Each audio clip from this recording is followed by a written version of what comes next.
Ladies and gentlemen, distinguished colleagues, and esteemed guests, it is with profound honor and immense pride that I stand before you today to deliver this citation for a truly extraordinary individual, a woman whose name has become synonymous with excellence, integrity, and groundbreaking leadership on a global stage. Dr. Ngozi Okonjo-Iweala is not merely a public servant. She is a visionary whose life's work has redefined the contours of economic governance, not just in Nigeria, but across the world. Dr. Okonjo-Iweala's journey is one of remarkable achievement, fueled by an unwavering commitment to public service and a deep-rooted passion for justice and equity. As the first woman and the first African to serve as the Director General of the World Trade Organization, she has shattered glass ceilings and set new benchmarks for what is possible when brilliance is matched with boldness.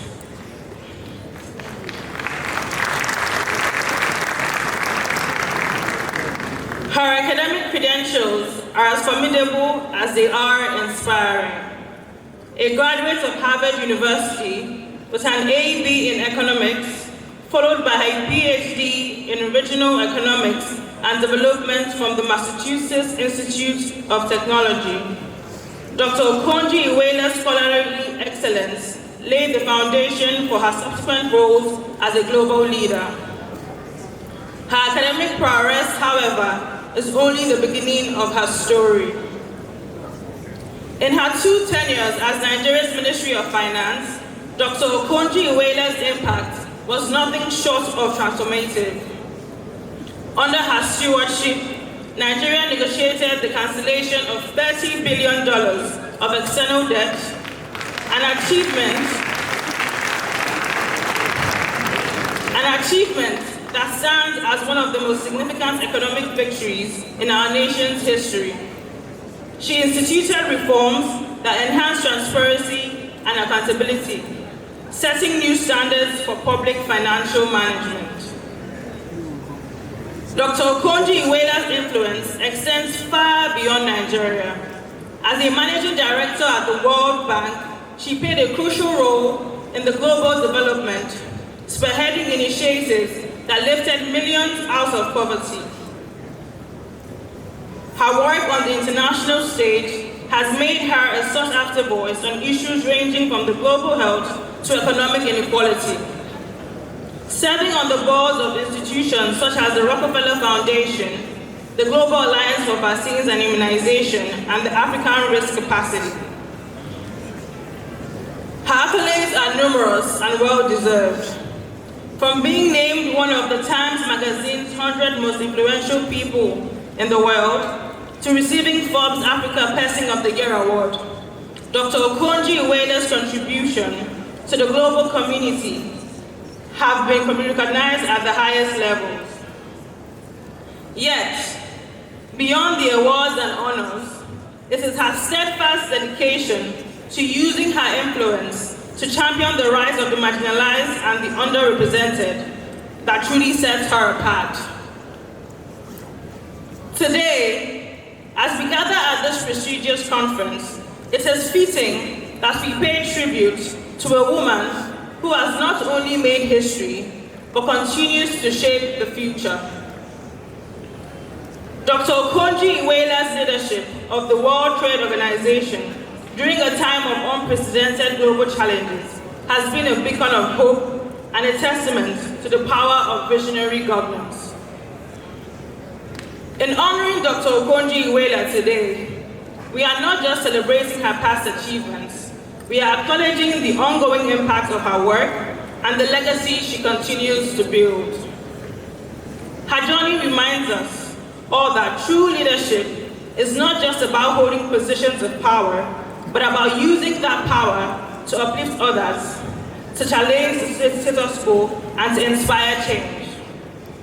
It is with the deepest respect and admiration that I, Prada Uzodinma, present this citation to Dr. Ngozi Okonjo-Iweala, a leader, a mentor, a trailblazer, and an icon whose influence will resonate for generations to come. Thank you.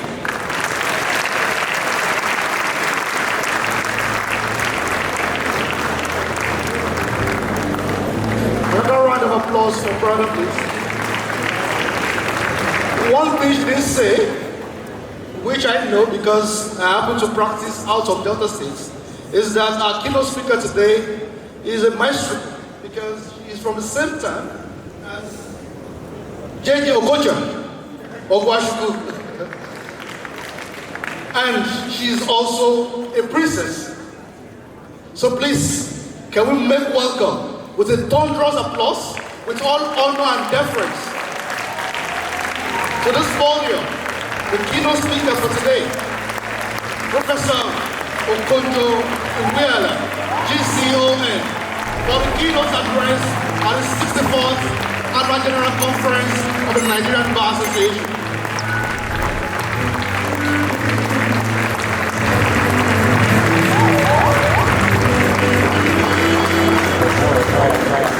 Please be seated.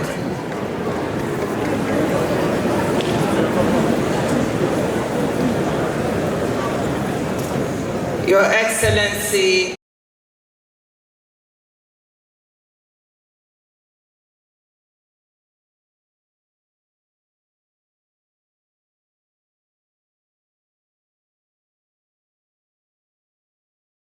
Excellency, the President of Ghana, President Mahama, another great friend, Your Excellency, the Senate President ably represented, Madam Chief Justice of the Federation, I just want to say congratulations and thank you to Mr. President for nominating another woman for the second time to be the Chief Justice of Nigeria. I hope the interim title will disappear and it will be made permanent. The Honorable Deputy Speaker, ably represented, the Governor of Lagos State, Governor Sanwo-Olu, and the Governor of Plateau State, Honorable Ministers, especially the Attorney General, who has a difficult job, but someone has to do it. The traditional rulers, in particular His Royal Majesty, the Ooni of Ife. Ladies and gentlemen, a special shout out to NBA members. Now, I have to do something because my brother, young brother here said that I'm from Delta State, which I am.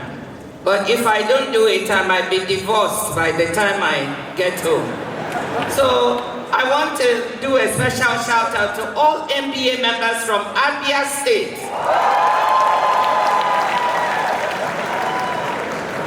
MBA members from Delta State. My third state is Lagos. MBA members from Lagos State. Thank you. I'm so happy to be here. I'm immensely honored to be here today to stand in the footsteps of the luminaries who have preceded me at this podium, including the President of the Appeals Court. We are welcome, Madam. And to address members of a profession that since the days of the much-mentioned Sir Christopher Alexander Sapara Williams has played such an important role in the life of our country. This conference is reputed to be the world's largest gathering of lawyers. And we have so many brilliant minds in this room. Let me appreciate the Nigerian Bar Association for its efforts to tackle some of the justice issues in this country. And congratulate the President, Yakubu Meke, who understands it means handsome man. Yes, and he's tall and handsome. But the women who have organized this meeting are even more handsome. Mrs. Oyinka Sola and her team. Please give them a round of applause. I want to thank President Mekewu for his sterling leadership and the constructive approach the organization has taken during his tenure, and also to congratulate President-elect Mazi Afam Osigwe. Now, I've been told to speak for 25 to 30 minutes. So I just want to alert you. I think after 15 minutes, people's attentions begin to wander. But that's what I was told, so you have to listen to me for a bit. Now, every one of us here in this room knows that Nigeria today is not where it should be. That our country has not progressed as it should have. That is why, more than 60 years after independence, the NBA annual general conferences are still looking at things like rebuilding Nigeria, charting a course for nation building. I say this not in recrimination or even in futile regret, but rather as part of moving our country and advancing its interests. We are living in very difficult times, locally here in Nigeria, but also globally. We have seen protests in this country a few weeks ago, but we have also seen protests elsewhere on this continent and beyond. These difficulties should make us think deeply and reflect on what is needed to move this country forward. So we can have the right type of conversation, not about blame games or recrimination, but about what we actually need to do to tackle present and emerging problems to assure a bright future for our young people in this country. That is why my speech today is entitled A Social Contract for Nigeria's Future. I know our friends, gentlemen of the press and ladies of the press are here, and I salute them for their hard work. I'm not here to castigate or blame anyone, so I don't want you to spin my words or put out headlines that don't reflect what I'm saying or about to say. I'm here to speak to all governments of my country, all political parties, all Nigerians about a positive way forward for the country. If we look back to the early years of independence, it's clear Nigeria had what it takes to succeed, and yet we've fallen behind countries that were on par with us back then. I want to remind people that in the first half of the 1960s, our per capita income in $1960 was roughly equal to that of South Korea, in the neighborhood of $100 to $120 per capita, according to World Bank data. But then South Korea's growth took off, as it went from exporting primary products like tungsten ore and dried seaweed to manufactured goods. Back then, it was textiles and footwear. Compared to today's integrated circuits, electronics, ships, and autos, not to mention services exports, such as gaming, entertainment, etc., where South Korea is also strong. Meanwhile, Nigeria's export basket went in the opposite direction and became less diversified. In the early 1960s, mining exports made up half of our exports, and food and animal or vegetable oils together about a third, with manufacturers accounting for 5 to 7%. But since 1974, oil has dominated, often accounting for 97 to 100% of Nigerian exports, with its share rarely dipping below 90%. The good news is that our economy itself is quite diversified, and with the capacity to do much more in terms of agricultural exports, critical minerals, services such as entertainment, etc. and I want to commend ongoing efforts by this government to diversify the exports of our country. Last year, Nigeria's per capita GDP was 1,620 US dollars, while South Korea's was 33,000. Korea's growth miracle was exceptional and well-beaten, but even more modest performers have outpaced us. Thailand's per capita GDP was comparable to Nigeria's in the early 1970s and is now $7,200. Peru, a country I will come back to, was about even with Nigeria in the early 1980s, but now has a per capita GDP of nearly 7,800. Even India, which into the 1990s and 2000s had a per capita GDP well below Nigeria's, recently surpassed us on that mark and is now 2,484. India is now the third largest economy in the world, one of the fastest growing and modernizing economies. I cite all these numbers not because GDP is a perfect measure, but because, as Daniel Susskind, a scholar on economic growth at King's College London, recently put it, and I quote, GDP is correlated with almost every measure of human flourishing. So whether we like it or not, it does tell us an important story, and it affords us a measure of comparison. Many of the big questions the NBA is grappling with at this conference have at their root Nigeria's failure to sustain rates of economic growth and development that consistently outpace the growth of our population. We have had episodes of reform and faster economic growth that were not merely a function of the price of oil, but we were unable to consolidate and build on them. And millions, indeed scores of millions of our compatriots have paid the price in terms of diminished job prospects and human well-being. For example, in the decade between 2000 and 2014, we had an average GDP growth rate of 3.84%, well above our population growth rate of 2.6% per annum, meaning that people were on average truly improving their standards of living. During the following decade, average annual GDP per capita growth has been negative, around -0.9%, meaning people were worse off because we were not able to sustain prior positive growth momentum.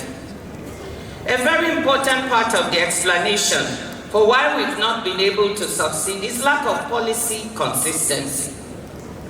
Successive administrations failing to continue good, and I emphasize good, economic and social policies put in place by predecessors, allowing politics to frame policy, what we can call the not made in my administration syndrome. We all understand that where policies are bad and not working, of course politics should intervene. But where things are working to the good, we ask, why fix what is not broken? To minimize the volatility of economic and social policy, and to set our country on a steady growth and development path, rather than an episodic growth path, I have become increasingly convinced that Nigeria needs a social contract.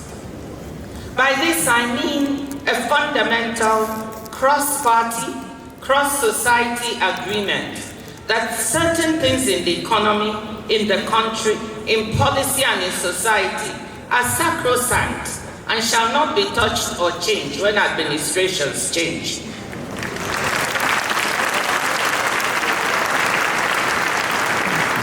And the private sector and Nigeria's civil society, including influential actors like the NBA, have important roles to play in policing a social contract and holding the political class accountable.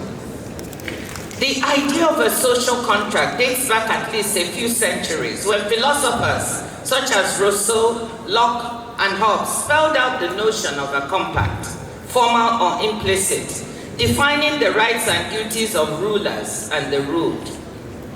A more focused definition for our purposes comes from the former head of the London School of Economics and the former president of Columbia University, my former World Bank colleague, Minouche Shafik.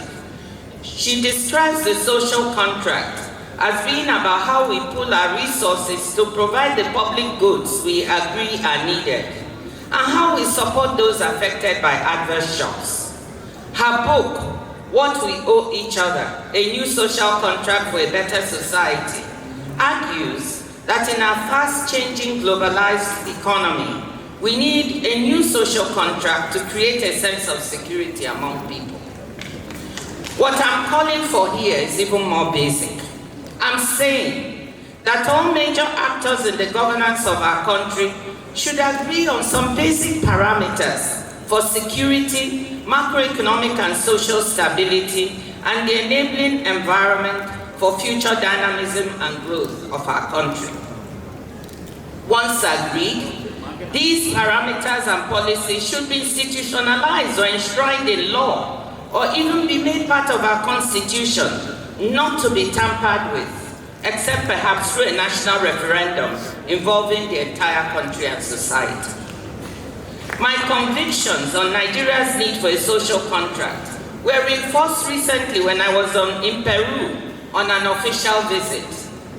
Looking at the country as a Nigerian, I was struck by the mismatch between its politics and its economic performance. Politics in Peru has been and is extremely messy and toxic. The country has had 6 presidents in the past 7 years. The current president took office amid violent protests after her predecessor was arrested and jailed for attempting to dissolve Congress and rule by decree. The government and opposition are constantly at each other's throats, with regular impeachment proceedings and frequent social unrest. You would think that a country with such messy politics would be an economic laggard at best, or economic disaster at worst. But to my shock, when I looked at the numbers, it was not. I mentioned earlier how Peru's per capita GDP is now almost 5 times higher than ours, even though we were roughly even in the 1980s. According to IMF numbers, Peru's modest GDP growth rates of 2.5 to 2.7% over the last couple of years is coupled with very good macroeconomic indicators. Its current account deficit is a modest 1.1% of GDP. Its fiscal deficit is 2.5% of GDP, below the recommended 3%, and its debt to GDP ratio is 33%.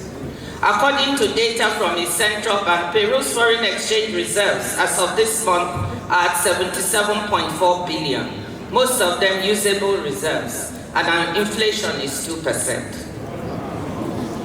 The IMF praised Peru's economic management, saying in its Article 4 report, and I quote, "Inflation has receded thanks to the central bank's decisive monetary policy tightening, while the fiscal position and the financial system remain strong."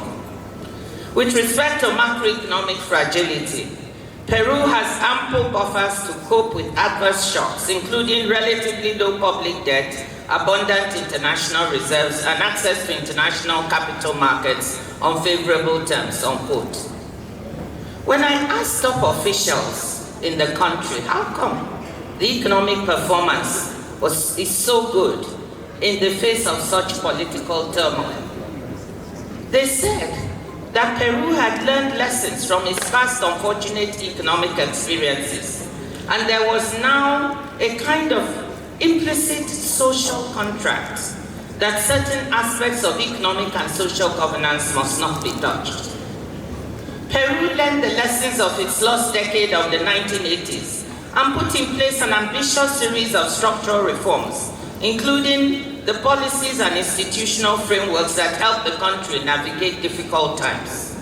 In 1999, it introduced a fiscal rule, placing agreed limits on fiscal deficits and public expenditures, along with an escape hatch for economic emergencies such as COVID-19. Certain forms of expenditures for social goods, infrastructure maintenance, and security were exempted from the fiscal rule, but managed transparently. On the monetary side, Peru in 2002 made the central bank independent and formally introduced a 2% inflation target, plus or minus 1%. Peru's reforms laid the foundation for years of stronger growth and poverty reduction. Even though growth lost speed after 2014 amid declining mining prices and slowing external demand, per capita incomes increased by a factor of 3.5 in the 20 years after 2002, lifting the country to upper middle income status. The central factor underpinning the performance was the implicit social contract that the policy reforms put in place that strengthened institutions should not be touched. For us as Nigerians, the real surprise must be that Peru's different political parties, for all their vicious opposition to each other, broadly supported the hard-won structural reforms and honored the fiscal and monetary policy frameworks when in power. They accepted that certain things should be respected for the good of the country and should not be played with, no matter how rough the politics. That cross-party commitment to strong macroeconomic foundations is something we need in Nigeria. During President Obasanjo's second term, we carried out strong structural reforms very similar to Peru's. A $30 billion external debt was cleared, that was mentioned earlier. The central bank was made independent. The multiple exchange rate regime became a thing of the past as a flexible, rational, managed float regime was put in place. An oil price-based fiscal rule was also put in place, along with a medium-term expenditure framework, leading to a strong accumulation of savings and foreign exchange reserves. We discussed and observed notional guidelines to enable sustainable debt levels, with a target for debt to GDP ratio not to exceed 33 to 40%, suitable for a country at Nigeria's stage of development, and debt service to revenue ratio not to exceed 33%. Actual debt to GDP and debt service to revenue numbers were far below these notional guidelines. These policies were maintained under subsequent administrations of Yar'Adua and Jonathan, and even more reforms were carried out to strengthen and modernize the economy. Strong social safety nets were built, well-targeted social programs such as Shopee, You Win, and Saving 1 Million Lives, the latter targeting pregnant women and children. Am I saying that these administrations were perfect? Of course not. They had their problems, imperfections, and challenges. And as a finance minister, I was part of struggling with those challenges. But there was a consistency of policy that led to the economic numbers I quoted earlier in this speech. What I'm saying is this: maintaining good economic and social policies, that is, maintaining policy consistency, and adding more reforms on top of that, will lead us along the path of good progress that we all desire.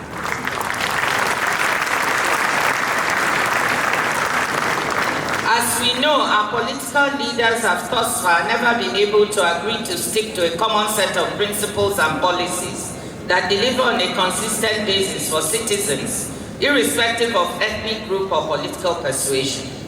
And our big civil society groups like the NBA have not been able to hold politicians accountable. And I'm not going to flatter you, because segments of our legal system have also become beholden to those same politicians. But it is never too late to do the right thing. Instead of fighting over who gets what share of an ever smaller cake, it's about time this country had a meeting of all parties to agree a social contract that can help us focus on baking a larger cake.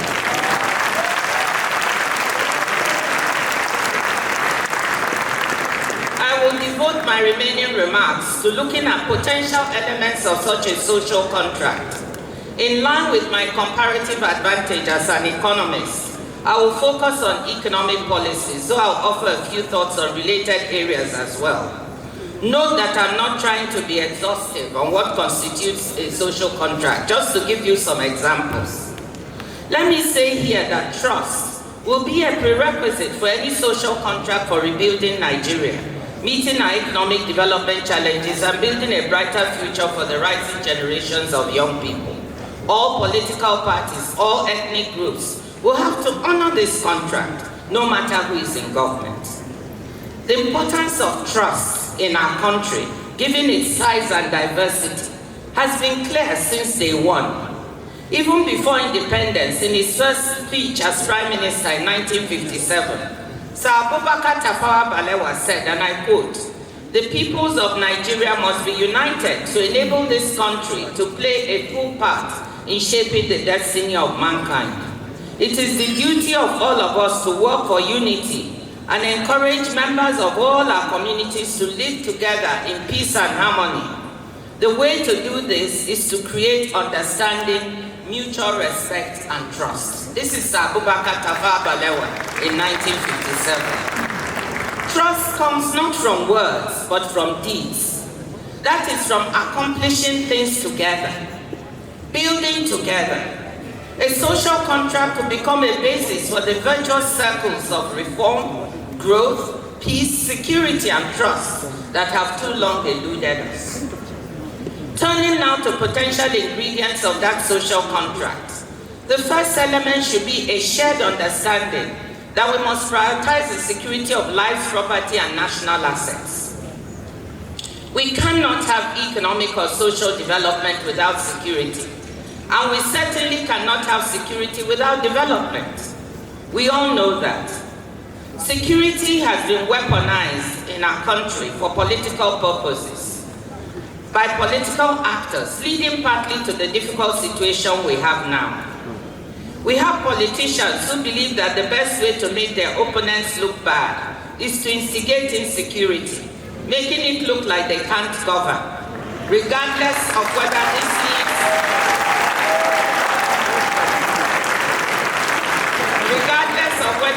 leads to loss of life and property of innocent Nigerians. This has to stop.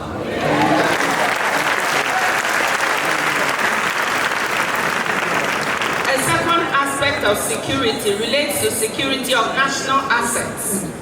Nigerians have seen for years how organized crude oil theft on a massive scale seriously undermines the economic and financial health of the country.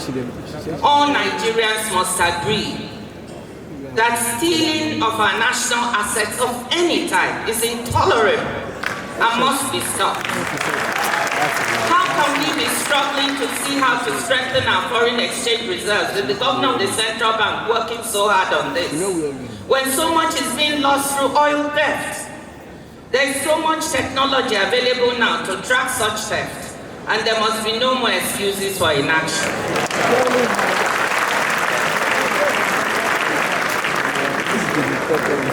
Theft of electricity cables is another rampant and very dangerous form of pilfering of national assets. I can share two personal experiences. 2 weeks ago, the cables near our house in the village, in Omoda Isingu, were cut, depriving our house and all the other houses in the village of electricity. They were cut and stolen. Yesterday, my husband called me from Abuja that there had been a major explosion near his clinic in Warimpa. And what was it? Some people cut the cables linked to the transformer, and the transformer exploded. They barely escaped with their lives. This kind of taking and stealing of national assets is unbelievably dangerous for those doing it, and it must be a mark of desperation and failure to see the bigger picture that leads people to do this. I'm pleading with all Nigerians that this has to stop. It's even endangering your own life to engage in this type of act. The second element of the social contract involves the basic organs of the economy. They should be left to work so as to produce the best economic and social results for the country, as I described in the case of Peru. First, we must continue to support the central bank and its work, and support its independence. No one should try to tamper with the central bank, asking for manipulation of interest rates or the exchange rate. Do not use the central bank as a fiscal agent, asking for printing of naira beyond the agreed ways and means limits, as this can fuel inflation. Fundamental fiscal and financial rules should be respected once they are on the books. Respect the use of the oil price-based fiscal rule that allows the accumulation of reserves and savings in good times to be used to cushion bad times. Respect the agreed budget deficit. Keep it as close to 3% of GDP as possible. Limit non-transparent extra budgetary spending, spent through the budget. Stick to transparency of FAC allocations and state and federal budgets so that citizens have a clear view of how their money is being spent. Do not exceed sensible limits for public debt as a percent of GDP. For an economy at Nigeria's stage of development and given its vulnerability, debt to GDP ratio should remain well below 40%. Debt service to revenue, we should strive not to exceed 33% so as not to crowd out operational and capital expenditures. Budget on the basis of a medium-term expenditure framework so as to provide a sound, forward-looking platform for economic and budget management. Create an investment-friendly business environment, cutting down on bureaucracy, licensing and policy uncertainty to encourage the domestic and foreign private sector to invest and remain in Nigeria. Respect of the above will ensure a sound macroeconomic framework with core economic management working on an objective basis to become a foundation for investment, growth, and employment. The third element of the social contract is provision of basic infrastructure services and a social safety net to segments of society that are super vulnerable. What is required is ongoing investment in and maintenance of the country's basic infrastructure assets for electricity, water, roads, and telecommunications. Nigerians don't expect much from government. We are used to sometimes being our own local government. But trust between those governing and those governed would be enormously increased if we had a better maintenance culture of the few infrastructure assets we have, and full transparency and information about when and how many hours a day, for example, we would not have light or we would have light, and information on why this is happening. Crafting and maintenance of social safety net programs for the most vulnerable, children and pregnant and nursing mothers. Working with states and local communities to ensure the truly vulnerable are reached.